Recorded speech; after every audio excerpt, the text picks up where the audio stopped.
In our community in ISKCON Tirupalai in Madurai, there are several kids who wake up at 4 a.m., practice japa meditation, and even teach other kids.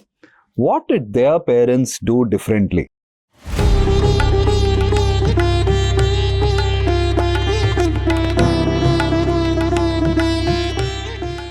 Their parents say that they never forced bhakti. They created an atmosphere where Krishna felt like part of the family. A 6-year-old child told me, I love Krishna because he eats butter like me. He doesn't just believe in Krishna, he lives with him. There are many things you can do to help your child naturally love and practice bhakti or devotional service. The first one is to create the Krishna ambience. Parent tip number 1. Decorate a space in your home just for Krishna. Light lamps, keep bhoga sweets ready, add joy to the altar. Every morning, play soft kirtan at home even before your kids brush their teeth. Number 2. Festivals that mean something. Parent tip number 2.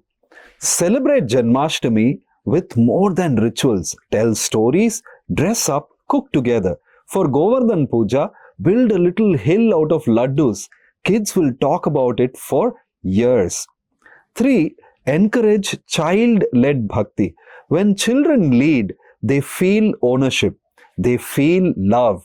Let your child teach non-devotee cousins to say Hare Krishna. They can even play Krishna games. Parent tip number 3. Give your child small services, lighting a lamp, offering flowers, narrating one pastime every day. The secret is in pressure, it's presence. When Krishna is part of the home's heartbeat, kids follow him not out of fear or duty, but out of delight. Join the Raising Bhakti Stars movement. Download the Parent Bhakti Blueprint and let your child fall in love with Krishna naturally.